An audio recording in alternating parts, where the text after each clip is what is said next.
जैसे मान लो, पहले बात को बाबू समझिएगा, जैसे पहले सबसे पहले देखो आज 4-5 लोगों का नया क्लास भी है, तो उनके लिए थोड़ा सा हमको डिटर्मिनेंट पहले हल्का फुल्का सिखाना पड़ेगा। देख बाबू, डिटर्मिनेंट पहले आपको समझाते हैं। देख बाबू, जिनका भी आज फर्स्ट क्लास है, मान लो यहीं से भी वो स्टार्ट कर सकते हैं। वो नहीं सोचना है कि हम पीछे नहीं पढ़े हैं, कोई लेना देना नहीं है पीछे क्लास से, ठीक है, ध्यान रखोगे। अब बोलना भी है तो नहीं कि हो ना, खाली ही मत सोचो कि वीडियो पर फोकस से नहीं करना है, समझना नहीं है कि कुछ चल रहा है, ठीक है ना। चलो अब ध्यान से सुनो, आप लोग हम लोग जैसे पढ़ते हैं नॉर्मली वैसे ही पढ़ेंगे। ध्यान से सुन बाबू, देखो इसको बोलते हैं डिटर्मिनेंट, ठीक है। जैसे मान लो यहाँ पर 4 रख दिए, यहाँ पर 3 रख दिए, यहाँ पर 2 रख दिए और यहाँ पर 1। तो अगर तुमसे बाबू पूछेंगे, अगर मान लो इसका नाम अगर डेल्टा दे दिए थोड़ा देर के लिए, हम पूछेंगे बाबू डेल्टा का मान कैसे कैलकुलेट करते हैं, तो आपको बहुत अच्छे तरह से बात समझा रहे हैं, ध्यान समझना। इसको सॉल्व करने का बाबू तरीका क्या होता है, इसको इससे मल्टीप्लाई करोगे, ठीक है, कितना हो जाएगा, 4 3 12, ठीक है बाबू। और इसको इससे मल्टीप्लाई करिएगा, 2 लिखिएगा। अब बात को समझिएगा बाबू, इधर से इधर जाइएगा तो प्लस का साइन, और इधर से इधर जाइएगा तो माइनस का साइन। तो बताओ बाबू, यहाँ पर डेल्टा का मान किसके बराबर है? ये बात एकदम बेसिक चीजें हैं, समझ में आ रहा सबको। अगला कंसेप्ट बाबू देखना, ये तो सारे को छोटा सा होगा। जैसे मान लीजिए आपके सामने एक और डेल्टा रख रहे हैं, जैसे मान लीजिए यहाँ रख दिए 2, यहाँ रख दिए -3, और यहाँ रख दिए 4, और यहाँ रख दिए 1। देखो बाबू, इसको भी आप सॉल्व कर सकते हो, ध्यान से सुनना। ये -3 गुना 2 करोगे तो -6, प्लस में लिखना चाहिए, लेकिन इस माइनस की वजह से माइनस लिख रहे हैं। ये बात आपको बुझा रहा है बाबू, -6, ठीक है, तो लोग समझ में आ रहा है ना। अब देखो इधर से ही जाओगे बाबू तो कितना हो जाएगा, माइनस, देखो होना चाहिए 4, लेकिन इधर से इधर गुना कर रहे हो तो क्या होगा, यानी कि बाबू डेल्टा का मान किसके बराबर आ गया, डेल्टा का मान लगभग, ये बात आप समझ पा रहे होंगे। अभी आपको 2 रो और 2 कॉलम का सिखा रहा है, ठीक है। जैसे मान लो एक और आपके सामने छोटा सा एग्जांपल रख रहे हैं, जैसे मान लो एक और आपके सामने छोटा सा एग्जांपल रख रहे हैं बाबू, कि मान लीजिए यहाँ पर थोड़ा देर के लिए यहाँ पर आ जाए आपका साइन थीटा, क्या आ जाए बाबू, साइन थीटा, और यहाँ भी आ जाए साइन थीटा, ठीक है, और यहाँ भी बाबू आ जाए आपका कॉस थीटा, और यहाँ आ जाए माइनस कॉस थीटा। तो बाबू देखो सिंपल सा बात है कि आप इसको सॉल्व कर सकते हो। बताओ बाबू, sine theta into sine theta कितना होता है, क्या होगा बाबू, साइन स्क्वायर थीटा। यहाँ क्या हो जाएगा, देखो होना चाहिए माइनस, लेकिन पहले ही से को माइनस है, तो क्या बन जाएगा, बताइए, sine square theta plus cos square theta. सब लोग ऐसा क्वेश्चन कर लोगे बेसिक, बोलो। तो बाबू ये वाला पहले आप जल्दी से नोट करो, जल्दी, बाद में पूछ लेना। चलो इसको मिटाए ना, ये हो गया ना। अब सुनो लोग, अब हम लोग आते हैं आपके पास बाबू, एक अच्छा सा क्वेश्चन आपको अब समझाने की कोशिश कर रहे हैं, मिटाए ना इसको। ध्यान से बाबू थोड़ा समझना। देखो वेक्टर मेथड का आखिर जरूरत इसका क्यों पड़ा, आखिर डिटर्मिनेंट से हम लोग को क्या जरूरत है। देखो डिटर्मिनेंट आपको कहाँ हेल्प करेगा, आखिर तुम्हारे मन में जा रहा होगा ऐसा डिटर्मिनेंट आखिर पढ़े क्यों, क्या जरूरत है इसका जिंदगी में। देखो कितना जरूरत है।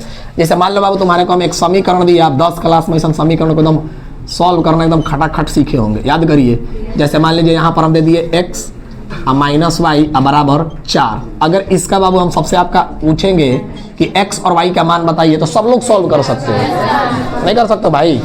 बताओ क्या कर सकते हो इसमें, x का मान निकाल सकते हो और y का मान निकाल सकते हो। बताओ बाबू x का मान कितना होगा।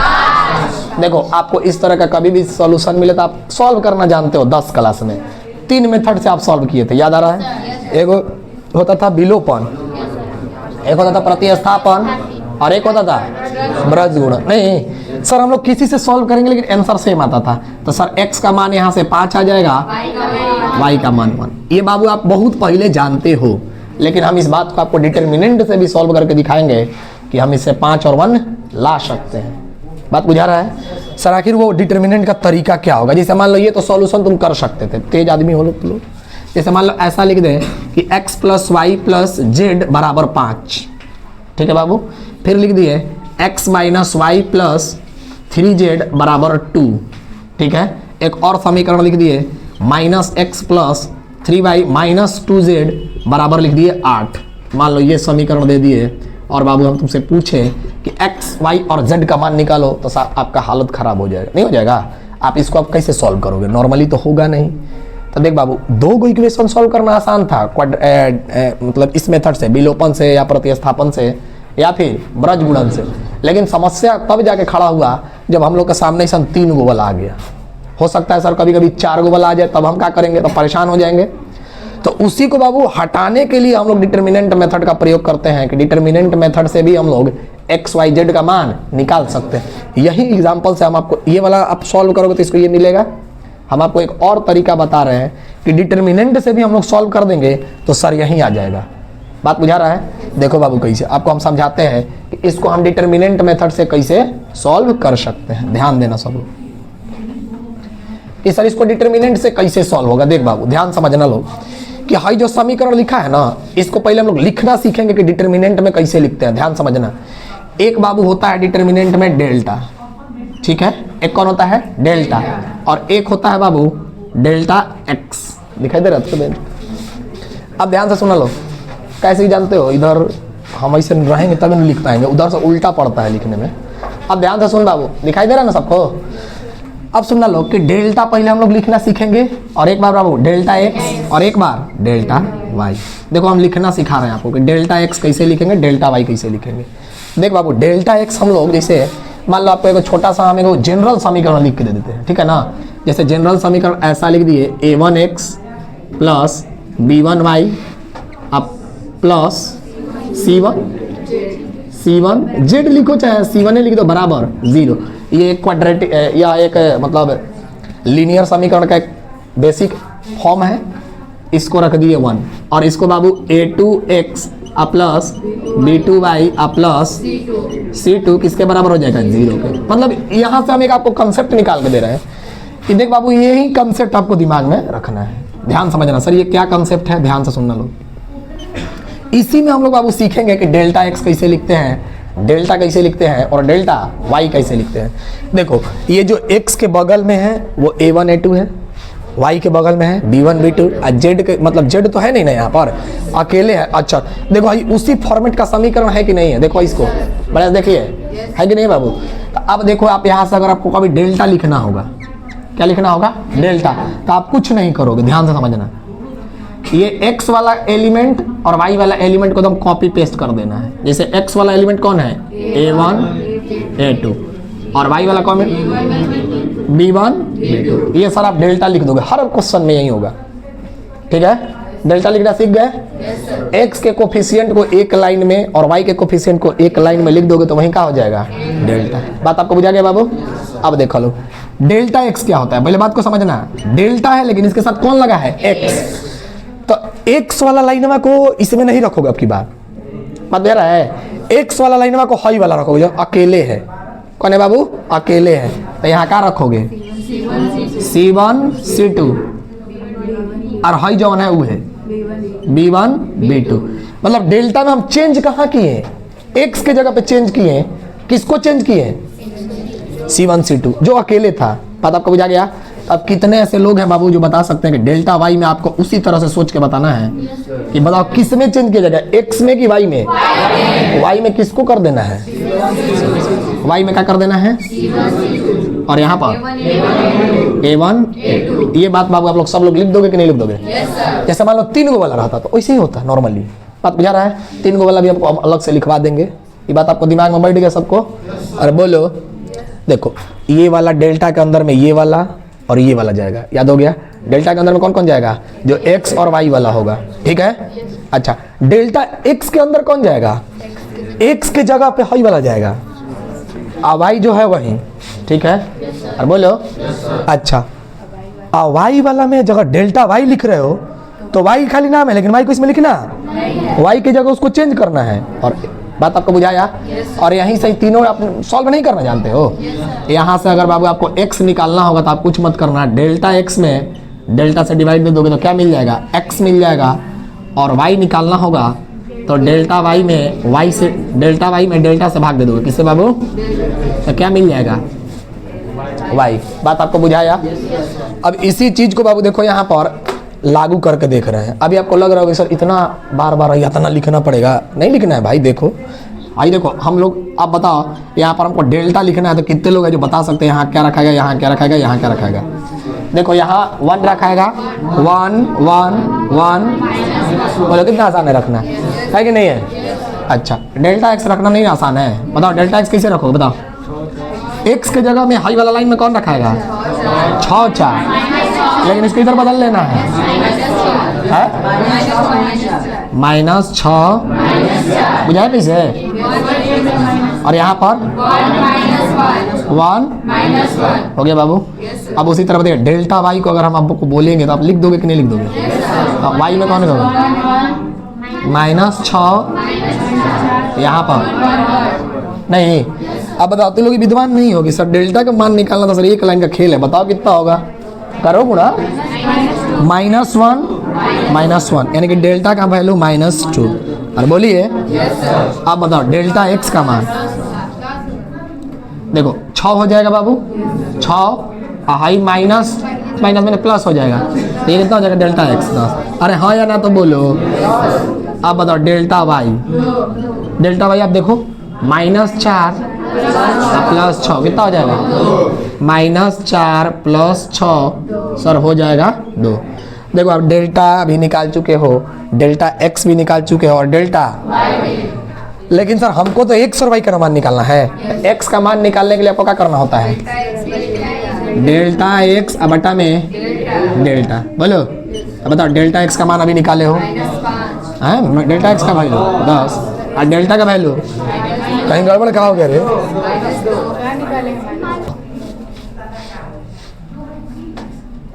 देख बाबू यहाँ पर माइनस होता ना, क्योंकि समीकरण अगर प्लस लिख रहे हो लिख लो, कोई दिक्कत नहीं, उससे कोई फर्क नहीं पड़ रहा है, फिर गड़बड़ कहाँ हो गया। अच्छा थोड़ा देर के लिए रखो ना, यहाँ पर 6 4 रखो तो एक बार, और यहाँ भी क्या रख लो 6 4, कोई अंतर नहीं आएगा उससे, लेकिन इससे अगर गुणा करो तो देखो कितना आ रहा है, -6 -4 कितना हो जाएगा -10, और यहाँ का हो जाएगा -2, नहीं उससे कोई फर्क नहीं पड़ेगा, कहीं हो सकता है मिस्टेक हम लोग किए हो। बताओ डेल्टा x बाई डेल्टा कितना हो जाएगा, डेल्टा x कितना था -10 और डेल्टा कितना था -2, देखो कट जाएगा, यानी x बराबर कितना हो जाएगा 5। बात आपको बुझाया। अगर ज़्यादा आपको गड़बड़ लग रहा है तो ऐसे ही करना लो, यहाँ हटा लो, बराबर में इधर C1 कर लो, इधर बराबर में क्या कर लो C2, ठीक है कोई दिक्कत नहीं है। अब ध्यान समझना, यहाँ से x का मान निकल के देखो, जो कि पहले ही आपको पता था 5, और बताओ बाबू यहाँ से अगर y का मान निकालोगे तो क्या हो जाएगा, डेल्टा y बटा में डेल्टा, बताओ y का मान डेल्टा y है -2 -2 कट गया y बराबर, उम्मीद कर रहे हैं कि बात आप समझ पा रहे हो जाएगा। पहले इसको जल्दी से नोट करिए कंसेप्ट को। एक छोटा सा क्वेश्चन रखते हैं, उसको आप लोग खुद से कोशिश करोगे ना, देखते हैं आप लोग कर पाते हो कि नहीं, मिटाए ना इसको। तो देखो बाबू आप नॉर्मली आप सॉल्व करना जानते हो इसको हाई मेथड से, लेकिन बाबू आखिर कहोगे कि सर ऐसे तो हम लोग जल्दी सॉल्व कर ले रहे हैं, ऐसे तो टाइम लग रहा है। तो बाबू टाइम तो लग रहा है, लेकिन आप थोड़ा सा भी आपको समझाना तो तब ना, आप इससे भी फास्ट करोगे। मान लो ठीक है ये सर हम ऐसे कर लेंगे, लेकिन 3 गो वाला के लिए फिर तुम्हारे पास रास्ता ही नहीं ना है, तो 3 गो वाला के ही बनाया गया है। बात बुझा रहा है, यहाँ तो क्वेश्चन पूछा जाएगा आपसे। इसको मिटाते हैं और एक छोटा सा मतलब रखते हैं समीकरण, आप देखते हैं कि आप डिटर्मिनेंट मेथड से उसको आप कर पा रहे हो कि नहीं कर पा रहे हो। सबको याद हो गया कंसेप्ट। बताओ डेल्टा में किसको रखोगे, A1 A2 B1 B2, और डेल्टा x में किसके रखोगे, C1 C2 B1 B2। और बाबू बताइए y की जगह डेल्टा y लिखोगे तो क्या लिखोगे, A1 A2 C1 C2, और वहां से आप डिटर्मिनेंट सॉल्व करना जानते हो। तो लोग को चारों को समझ में आ रहा है ना बाबू, बोलो। तो ही लोग के लिए पीछे हम क्लास लिए, नहीं तो हम डिटर्मिनेंट देखो ये सॉल्व करना बता चुके हैं। अगर देखो तुमको सॉल्व नहीं करना है तो देखो इसे क्या करना है, 1 में से इसको गुणा करोगे तो -1, और इधर से इधर जाओगे तो -1, तो minus minus minus minus plus हो जाएगा, यानी कि -2 हो जाएगा। ठीक है, मिटाते हैं और एक छोटा सा क्वेश्चन रख रहे हैं, देखते हैं आप कर पाते हो कि नहीं। कर दोगे, लिखो लोग, थोड़ा सा चेंज करते हैं यहाँ पर डाटा को, दिया जाए ना। तो लिखो लो कि जैसे यहाँ दे दिए कि 2x प्लस y बराबर 6, मान लो एक क्वेश्चन हो गया। और इधर दे दिए बाबू 2x प्लस y बराबर 6, और इधर दे दिए कि x माइनस वाई बराबर यहाँ ले लो, यहाँ क्या लोगे, ले लो 6 ही ले लो। अब इसको आप हमको सॉल्व करके दिखाइए कि क्या आ रहा है मान। आप यहाँ पर x और y का मान निकालिए, किस मेथड से निकालिएगा, डिटर्मिनेंट मेथड से। सभी लोग कोशिश करिए बाबू।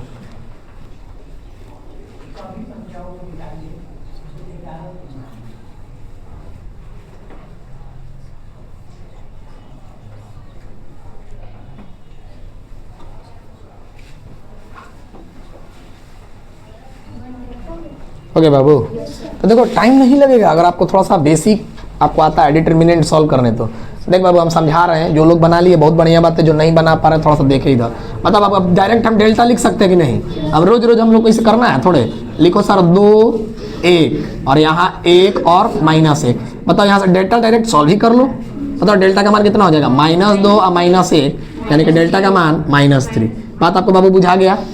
बताइए डेल्टा एक्स में क्या होगा, बता सकते हो? बताओ बाबू डेल्टा एक्स में क्या होगा? 6 6 1 -1। तो देखो तो करो तो डेल्टा एक्स बराबर क्या हो जाएगा? -12। बात आपको बुझा रहा है ना कैसे? देख बाबू -6 और -6 -12। अब बाबू यहाँ से डेल्टा वाई निकालने जाओगे तो बताइए डेल्टा वाई में आप क्या रखोगे? बताइए 2 1 6 6। बताइए डेल्टा वाई भी यहाँ से आप निकाल सकते हो। 12 में से 6 गया 6, यानी डेल्टा वाई 6। नहीं आ गया बाबू? अब बताइए हमको x निकालना तो किसमें से किसमें भागा देना? डेल्टा x अपॉन में डेल्टा।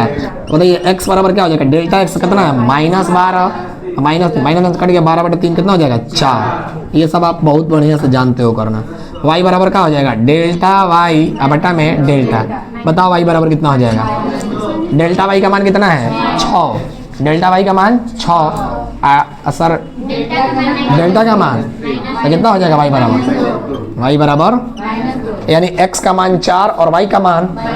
आप देखो अगर मान लो आपको डाउट हो जाए कि सर सही है कि गलत, आप चेक भी कर लो।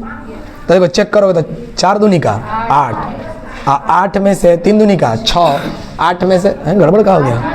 अच्छा 8 में से 2 जाएगा तो कितना हो जाएगा? 6। यहाँ भी चेक कर लो, बात आपको बुझा रहा है? बोलो एक और क्वेश्चन दिया जाए, कर दोगे? सब लोग बताओ कितने लोग कर लेते? ईमानदारी पूर्वक हाथ उठाओ। बहुत बढ़िया। जो लोग नहीं कर पा रहे बाबू आप थोड़ा सा मेहनत करो, होने लगेगा। चलिए मिटा दे इसको।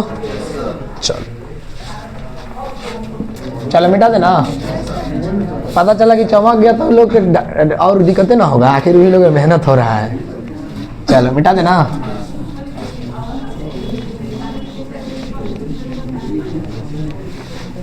चल बाबू अब तो 1-2 क्वेश्चन और देते हैं कि 3 गो कॉलम वाला समझाएं कि 2 गो वाला यहाँ चलने दे, 2 वाला सीखो। कल 3 गो वाला जो किताब में आपको एक्सरसाइज में क्वेश्चन मिलेगा आप जा के बना लोगे, ठीक है? ध्यान दो बाबू, एक और क्वेश्चन आपके सामने देता है। जैसे मान लीजिए अब आपके सामने थोड़ा सा बढ़िया क्वेश्चन रखा जाए। जैसे मान लो ऐसा आ जाए कि 2x + 3y बराबर 6, ठीक है बाबू? और यहाँ दे दिया जाए 2x - 3y बराबर 10। आप इसको बाबू डिटरमिनेंट मेथड से x और y का मान मात्र 1 मिनट के अंदर आपको सबको बना देना है। 1 मिनट ज़्यादा हो जाएगा अगर आप नहीं बना पा रहे हो। अब हम लोग को थोड़ी ना बताना है कि कहाँ कौन लिखाता है, हम लोग तो उतना जान गए हैं, बस खाली लिखना है।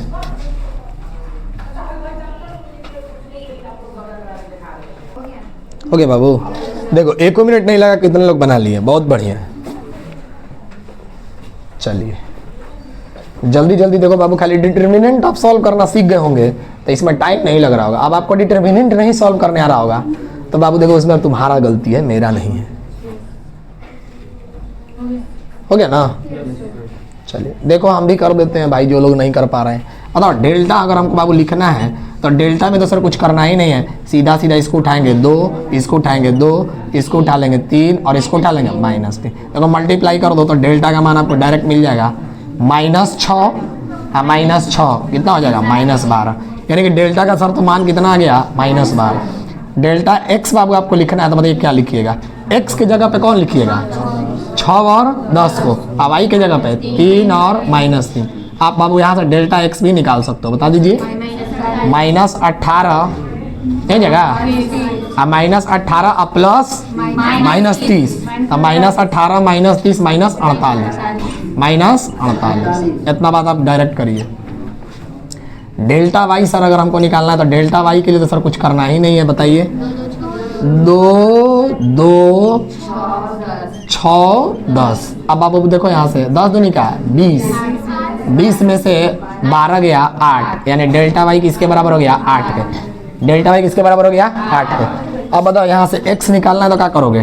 डेल्टा x अपॉन में डेल्टा। बताओ डेल्टा x का मान -48 में किससे डिवाइड दोगे? -12 से तो 4 आ जाएगा, यानी x का मान 4। अगर बाबू यहाँ से y का मान निकालोगे तो क्या होगा, डेल्टा y बटा में डेल्टा, तो y का मान बताओ, डेल्टा y कितना है, डेल्टा y है सर 8 अब बटा में -12 माइनस काट पीट सकते हो, इतना बात तो कर ही सकते हो। ठीक है, जल्दी से इसको नोट कर लीजिए सब लोग। करने आ रहा है कि नहीं आ रहा है ये बताओ लो। चलो अगर इतना बढ़िया बात है, अगर कर पा रहे हो तो आप लोग थोड़ा सा किताब देखें तो किताबों में का क्वेश्चन करवा देते हैं। अब देख बाबू, इसमें अभी बहुत सारा इसमें बात आपको समझाना है कि कब संगत होगा कब असंगत होगा, वो बात अभी हम आपको समझाएंगे। ठीक है ना, कि अब ये समझा दें। अच्छा चलो लोग समझा ही देते हैं, क्योंकि 10 क्लास में आप पढ़ के आए हो। ठीक है ना, अब लोग 10 क्लास में आप पढ़ के आए हो तो थोड़ा सा 10 क्लास का यहाँ डिस्कशन है, बात क्लियर है ना। इसको मिटाते हैं, और 10 क्लास में पढ़ गया हो लोग ना, मिटाते हैं इसको। जैसे मान लो आप 2 समीकरण के बारे में आप हर चीज़ जानते हो, जो लोग नहीं जानते हैं थोड़ा सा ध्यान दीजिए। जैसे मान लो अगर ऐसा कहीं आपके सामने समीकरण लिखा रहता था, आप याद करिए a1x plus b1y plus c1 बराबर 0, आप याद करिए। और ऐसा याद होता था a2x plus b2y plus c2 बराबर 0। हल्ला नहीं, अगर क्या हो गया, दिख नहीं रहा है,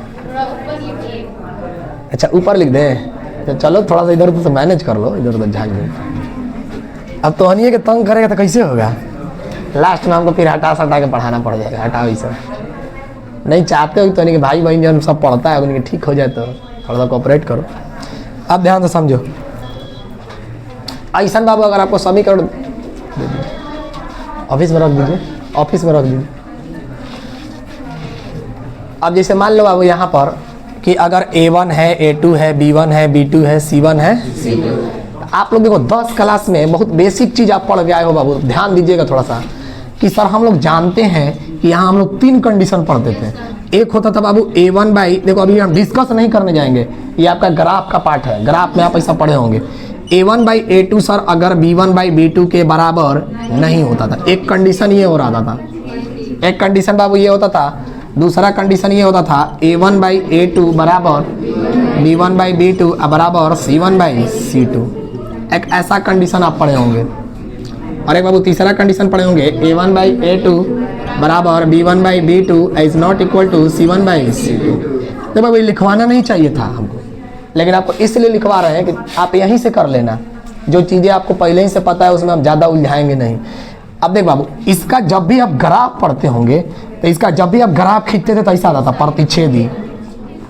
ग्राफ कैसा आता था बाबू, अब बाबू कै बिंदु पे काट रहा है, एक, तो इसका होता था एक हल। क्या हल बाबू, अब देख बाबू जिसका हल निकल जाता है उसी को हम लोग बोलते हैं संगत। क्या बोलते हैं, बात बुझाया, याद हो गया होगा कि A1 बाई A2 जब भी अगर हो जाएगा तब प्रतिच्छेदी ग्राफ होगा। ग्राफ आप बनाओगे इसका तो ऐसा नहीं आएगा। एक हल कै गो बिंदु पे काटा, एक बिंदु पे काटा तो कै गो हल, एक हल। और जब भी बाबू हल निकल जाए हमेशा संगत। क्या होगा, दूसरा देखना। ये बाबू जब कंडीशन आता था तो ग्राफ एक दूसरा पे चढ़ के जाता था। क्या जाता था, चढ़ के। इसको बाबू बोला जाता था संपाति। क्या बोला जाता था। अब देख बाबू यहाँ पर एक बार ग्राफ जो है वो जैसे मान लो प्रतिच्छेदी में तो एक बार ऐसा कट किया, लेकिन संपाति में देखो हर जगह कहीं ना कहीं टच कर गया, तो इसका मतलब अनेक हल। क्या हो जाएगा, अनेक हल। चाहे इसी को बोलते हैं अनंत हल। क्या बोलते हैं बाबू, अनेक हल। अनेक हल मतलब हम गिन ही नहीं सकते कितना होगा, जो रख देंगे सब हो जाएगा। अच्छा अगर हल निकल गया तो बताओ संगत की असंगत, संगत की असंगत, संगत। बुझा रहा है ना हो, चलो ध्यान देना। सर ये भी एक होता था, ऐसा कंडीशन जब होता था बाबू तो एक ग्राफ ऐसे चला जाता था, मतलब ग्राफ कहीं ना कहीं एक दूसरे को छूता ही नहीं था, बगल से मतलब एकदम तिरछा से निकल जाता था। नहीं तो इसका मतलब कहीं काटने का चांस है नहीं, तो यहाँ पर क्या लिखेंगे, कोई हल नहीं। दिख रहा है तुमको पूजा, नहीं ना दिख रहा होगा वहाँ से, कोई बात नहीं, 1-2 दिन मैनेज कर लो, फिर अपना अपना जगह देख के बैठ जाना है। असंगत। अच्छा बताओ संगत असंगत क्या हो गया, असंगत बाबू इसलिए हुआ क्योंकि ग्राफ कहीं भी एक दूसरे को काटा ही नहीं, तो इसका मतलब कोई हल नहीं है। और जब अब कोई हल नहीं होता है तो इसका मतलब क्या हो गया, असंगत। बात आपको बुझाया सर? इसको थोड़ा सा अगर हम चाहेंगे तो हम लोग देख के भी बता सकते हैं। जैसे मान लो, अब जैसे मान लो तुम्हारे सामने हम एक ऐसा रख दिए कि x + y = 6, x - y = 3। तो बताइए आप इसमें से किस कंडीशन को यह फॉलो कर रहा है? देखो अगर यहाँ से देखोगे तो 1/1 यानी कि 1 होगा, और यहाँ करोगे 1/-1 यानी -1, यानी 1 - 1 के बराबर होता है, यानी कि कौन सा कंडीशन फॉलो कर गया, प्रतिच्छेदी। तो कहेगा हल, इसको आप सॉल्व भी करोगे तो देखो y से y कट गया, 6 3 9 9/2 4.5, मतलब x का एगो मान मिलेगा और y का एक मान, एक से ज़्यादा मान। जैसे मान लो ऐसा क्वेश्चन तुमको दे दिए, x + y = 6 और 2x + 2y = 12। बताओ अब इसको तुम अगर मान लो विलोपन विधि से तुम सॉल्व करने जाओ, मान लो कितना होगा कि सर हम इसको विलोपन विधि से सॉल्व करेंगे, करो, है जो 2 से गुणा करेगा, है जो 2 से गुणा करेगा, है जो 12 बन जाएगा। तो अब सर हम इसको सॉल्व कर पा रहे हैं, है जी चीज चेंज करेंगे तो सब कट कुट के 0 नहीं। तो इसका मतलब ये नहीं निकलता है कि हम सॉल्व नहीं कर सकते, कर सकते हो, कुछ भी डालोगे तो बराबर हो जाएगा। बात बुझा रहा है? तो ये बात आपको समझ में आ गया होगा। तो इससे हम लोग चेक करते हैं कि संगत कौन है, असंगत कौन है। तो ये बात आप देख के बता सकते हो कि नहीं बता सकते हो? इसको भी नोट कर लो, इसे तुम लोग को याद भी होगा, इसे नोट कर लो, काम का चीज है, जल्दी से नोट करिए।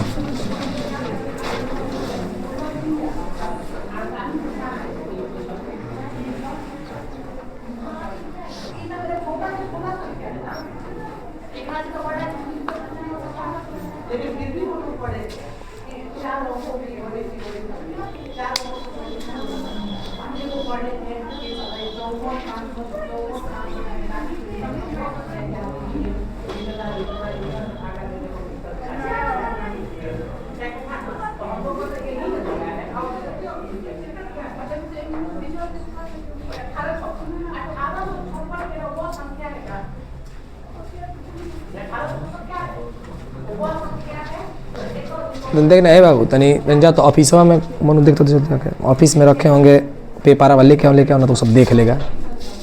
जल्दी देखो तो कहाँ रखे हैं, टेस्ट है पता चलेगा, देख के छाप दिया सब।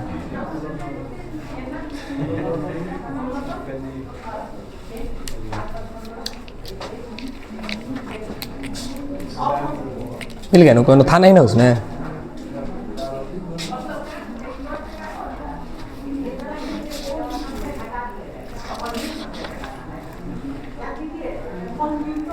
फुल टेस्ट है 10 क्लास का, आज पढ़ा के उन्हें छुट्टी कर दिया जाए।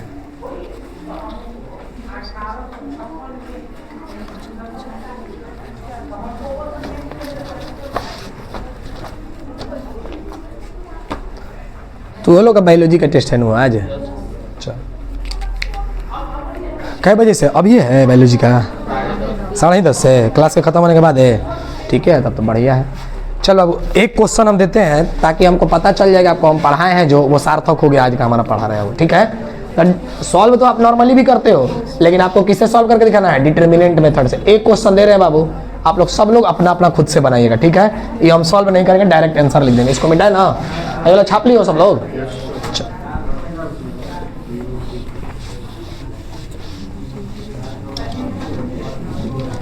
चल बाबू, एक क्वेश्चन आपके सामने रख रहे हैं। अभी आप घर पे जाके आज कुछ नहीं करना है, जितना आपको खाली पढ़ा है ना उसी को 1-2 बार करके आना है। ठीक है ना, इन्हें की जाके क्वेश्चन बनाना मत बनाना, अभी हम बोलेंगे उस दिन आप बना लीजिएगा।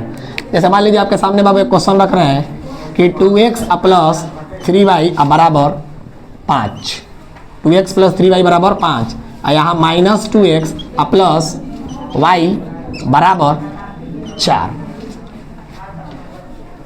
रुक जाओ, 4 नहीं यहाँ ले लो, यहाँ कुछ और ले लो नंबर ताकि आसान हो जाए सॉल्यूशन। 11 ले लो। इसको बाबू आप डिटरमिनेंट मेथड से सॉल्व करिए, नॉर्मली मेथड से मत करिएगा। नॉर्मली तो सब कोई कर लेगा, लेकिन हम लोग को सीखना कौन सा है? डिटरमिनेंट। जल्दी से आप लोग सब लोग सॉल्व करिए इसको।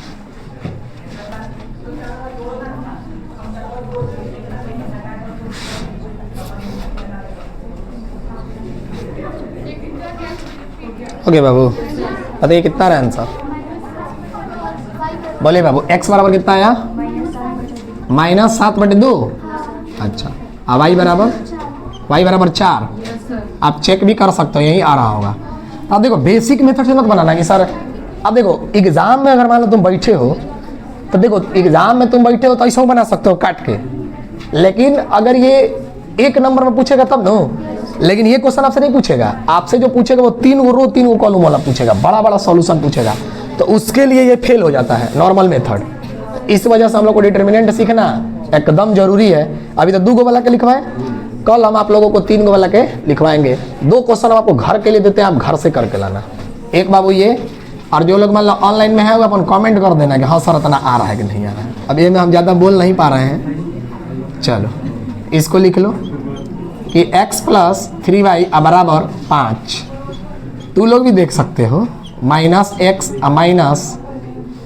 - 2y बराबर 1 ले लो। यहाँ से x और y का मान निकालना।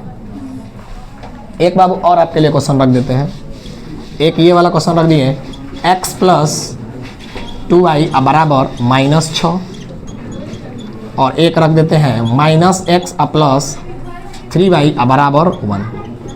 ये आप दोनों क्वेश्चन को सॉल्व करके कल लाइएगा। लेकिन देखो आप नॉर्मली मेथड से भी आप चेक करते रहना। नॉर्मली तो तुम लोग बाबू आसान चीज़ है, आप खटा खटा कर लोगे, लेकिन नॉर्मली के साथ साथ आपको क्या आना चाहिए, डिटर्मिनेंट।